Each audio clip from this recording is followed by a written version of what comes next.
Hello, guys. Today on Armor Your Castle, I wanted to talk with you a little about redefining your paradigms. Now, I'm there's been a lot of people coming in that are specifically dealing with the betrayal trauma, and I wanted to be able to address that. But something that has really been a big help for me in what I have learned in my program is learning to understand how our beliefs and our paradigms affect us. But not only that, how all of our patterns and programs are based on things that we're pushing away and things that we're pulling into us that we keep repeating. Now, we get stuck in our ruts because of our programs and our patterns, because we don't believe that we are capable of escaping them. And we have this mindset that's a fixed mindset that tells us that we're not capable of moving forward because of all of these things that are blocking us and stopping us and preventing us from being whole and being able to break out of that thing. So addiction, for instance, holds us down because we are stuck with the feeling and sensation that it is the thing that helps us get through or cope, or that other things are preventing us from succeeding out of something. So, for instance, okay, a challenge that I've been dealing with both me and my daughter, we're working with this together, has been a lot around success and failure, and finishing things, and feeling like we are capable. And this is something that a lot of women in general, well, I believe men and women all around deal with it, but especially women hold on to a lot of overwhelm and a lot of belief that they have to be the ones to make things happen, but yet feel a little bit of powerlessness with that because of I think that some of the paradigms come down generationally, as well as culturally. But sometimes when we get something else that kicks in, like maybe some extra sickness or some imbalances, like hormonally, or a lot of added stress in our life, we tend to play the victim card a lot. And we're always playing one of these wounded archetypes where we're feeling like we're not good enough. Something else outside of us is forcing us or pushing us into something, and we almost sabotage our own efforts because we just don't believe that we're capable of overcoming that. And we go back to, well, if we look deep enough, psychotherapy or whatever can help us go back to the wounded child experience or whatever, how something was done to us as a kid, or somebody hurt us in some way. And so therefore, we feel like we're unable to overcome this trait or this thing because it happened as a kid. And so we imagine that we're going to be blocked again because all of these external forces are pushing us. That has to do with the external locus of control versus the internal locus of control. Basically, what part of us believes that all of our attitudes, our behaviors, and our patterns are put upon us because of other things that are affecting us that we have no control over? Or is it something where we believe that we personally do have that control? Ultimately, we're trying to get the control back. We're trying to be able to be empowered enough that we are a force for change for ourselves, that we're capable of basically being the one in the driver's seat and not the body's programs and patterns. I like to say that honestly, the body, or natural man, for those of you who understand that term, that the natural man is an enemy to God and has been since the fall of Adam. And the natural man tends to attract to itself things that are comfortable, things that are self-gratificational, things that are addictive, things that feel good, that dopamine rush, vegging out, numbing out, the things that make us feel like we can cope with the problems that's going on. And the problem with that is that we're always seeking satisfaction and pleasure and oftentimes destructive patterns at the expense of the things that are actually healthier and better for us, that are more of a delayed gratification. And we know that the fruits of the Spirit are things that are more long lasting. And when the Spirit's the one doing the driving, we tend to be able to say, nope, not now. Not now. This isn't good for you. You know this. You know better than this. And we tend to be better at holding off on those things that are less healthy for us, because we know that there's a better plan, there's a better process, a better way of coping. When it comes to addiction, we're stuck in a cycle where we're self-harming through buffering, through trying to be comfortable.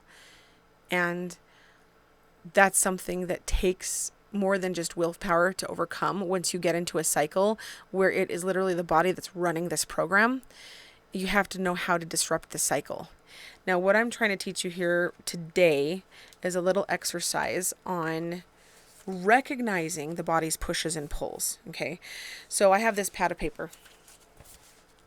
I like the lined paper because you have two different sides. The line's already down the middle. So on one side, you've got your ideal, and the other side you have your not ideal. Okay? So say that you're trying to overcome something in your life that's hard. Something that's a program or a pattern that you keep repeating, that you keep cycling through and you can't stop, okay? That could be a belief system, that could be an addiction. And all of this is all about allergies and addictions. This is something that my coach was really big on and got us to understand, is that everything in your life that you are pushing away is something that you're allergic to. The things that you actually want that are healthy, that would serve you best, we tend to push away when we're living in an unhealthy cycle of an allergic or addictive state, okay?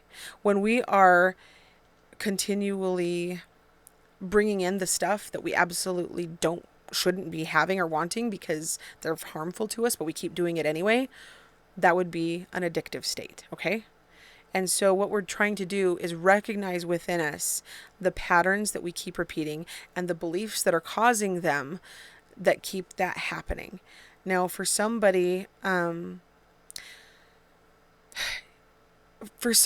is struggling with a pattern of addiction, say like pornography, there's always a driving force.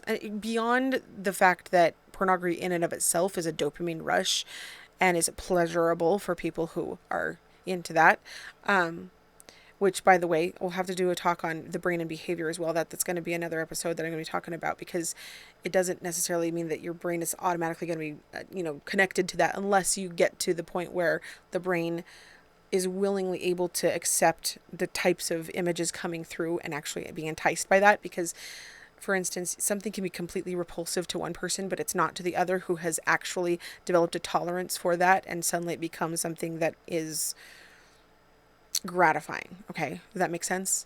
Okay, but what I'm saying basically with this not ideal and ideal, for somebody who is also dealing with a pattern of failure, for instance, a pattern of not succeeding, a pattern of not starting or not finishing, for instance.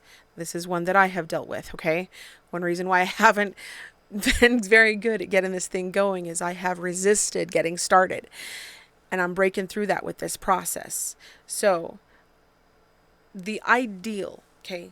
We're talking about the things that you wish would happen that are not happening. So, for instance, say, I never finish what I start. That would be not ideal. I'm going to write that down. Not finishing what I start. Ideal, you could say the opposite. I finish what I start. Ideal, it's easy. Finishing is the first thing I think about.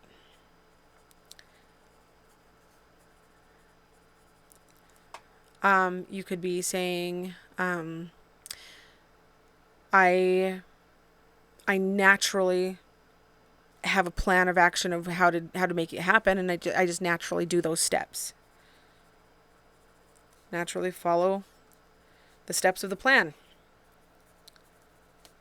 Okay. And then flip it for the not ideal. We can say, it's hard.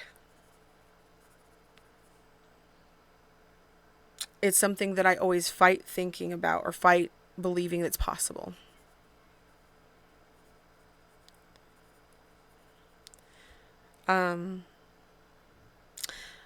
Like I don't follow the steps even though I have a plan.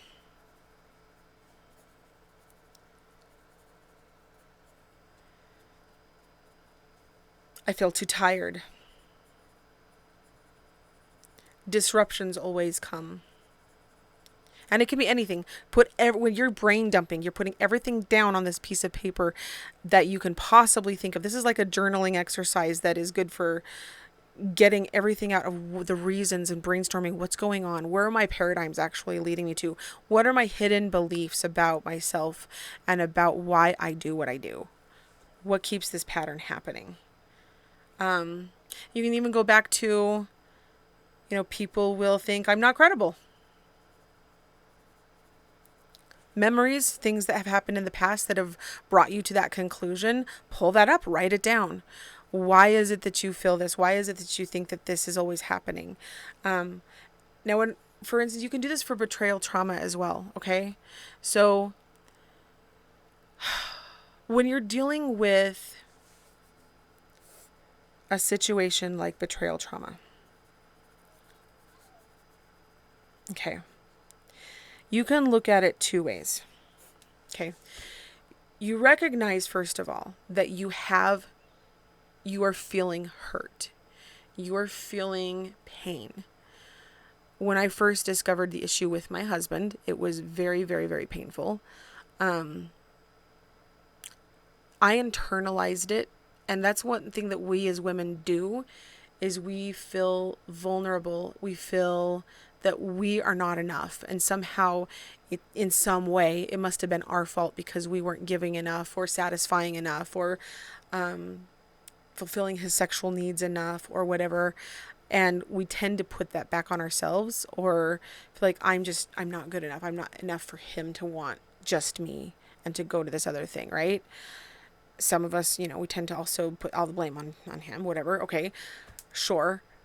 But we've also got to recognize, what is this doing to us as a person? What is this doing to our identity?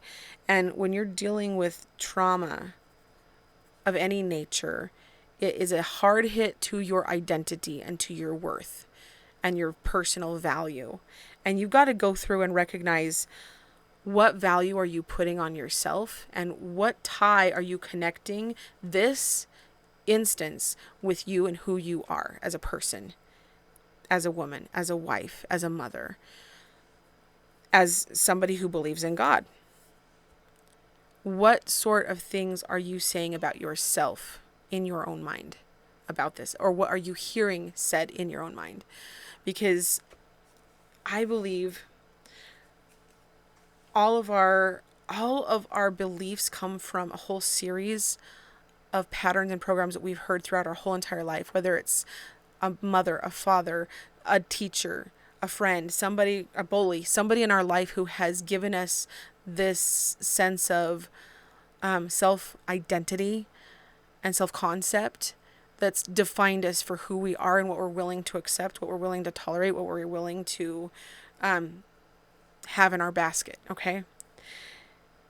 And there's two sides of the coin to this, okay? On one hand, we know that addiction is an actual brain behavioral and structural problem, okay? Somebody doesn't come into addiction lightly. They don't come into addiction just for the fun of it. There's usually something else backing up a trauma response or a buffering from some sort of pain. And then once they get caught in that cycle, it keeps them there. And so that brain loop happens to just hold them in that state. Now, the betrayal and the trauma of the effect of that for the partnership is the other side of that coin, okay? And we've got the one person who is the addicted person and the other person who feels betrayed battling each other constantly. And we also know that on the one hand, the person who is dealing with the addiction is dealing with both a brain issue, but they're also dealing with a choice issue. Okay? Now, the choosing, we'll work on that later. That's going to be something we're going to get into. And we know that that's something that has to happen by that person. You don't have the ability to change their choice or to make that person be anything other than what they are. You just don't have that ability, okay? As much as we wish that we could change other people, we can't. We can change ourselves. We can change the way we see stuff. We can change the way we feel about ourselves as a person and the way we feel about other people, okay? Now, I had to recognize when my husband was going through this, ultimately, he was my husband, but he was also my brother in Christ. Because I believe that we are all children of God, which means that on earth we're all brothers and sisters, okay?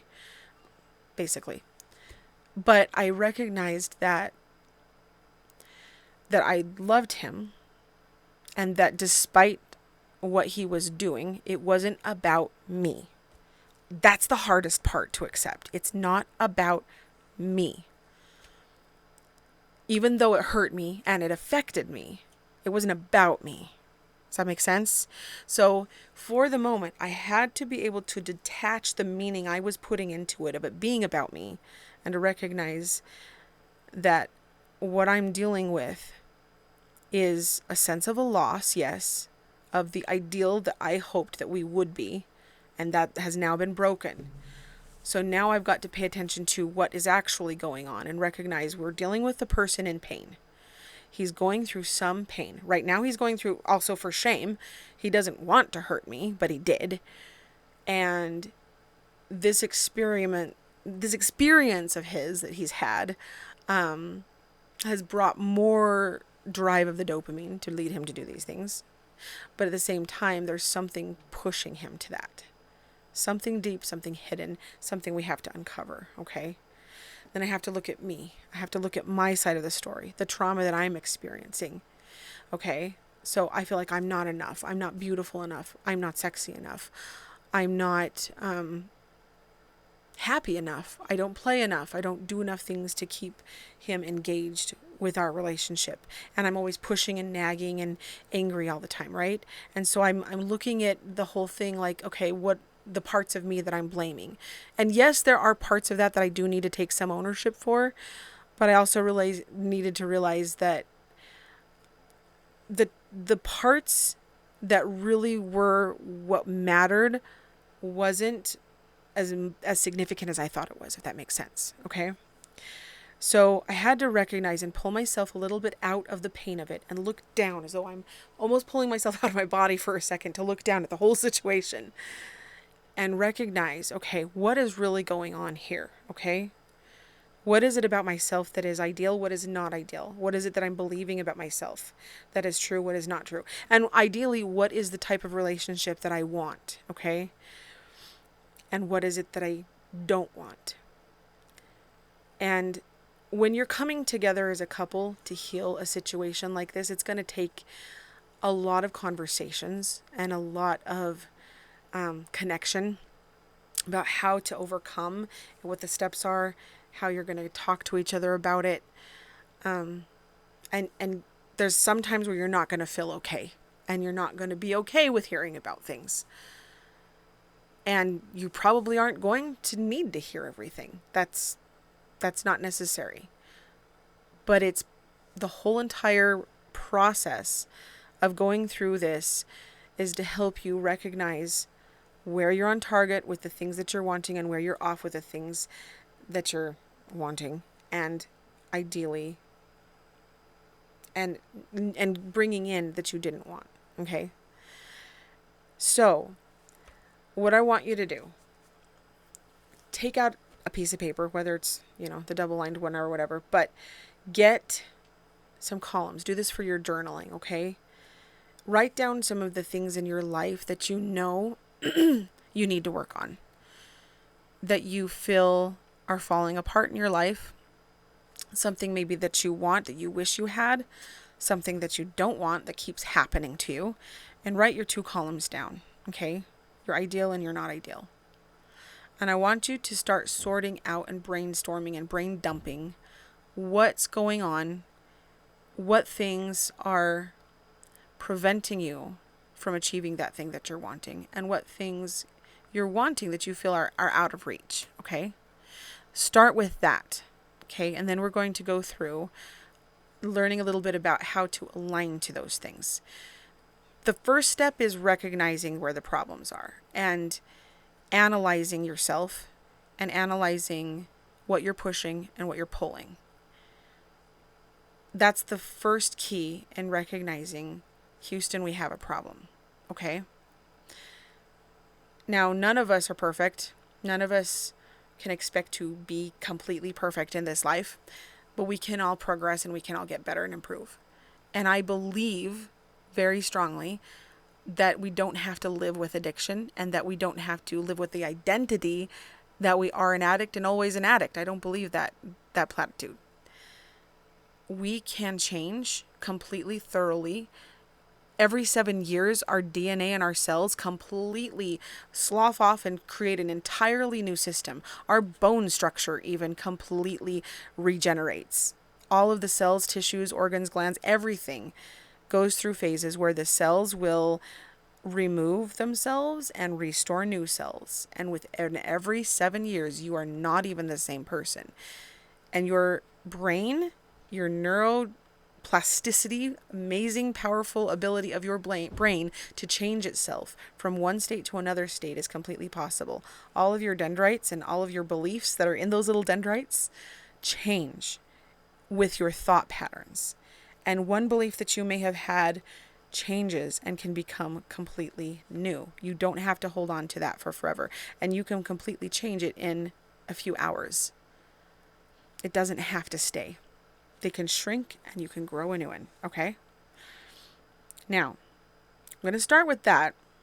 And I'm going to come back to it a little bit later. So start with your ideal and not ideal. And then we're going to give you a couple of tools of what you can do from that point. Okay? All right. Till next time.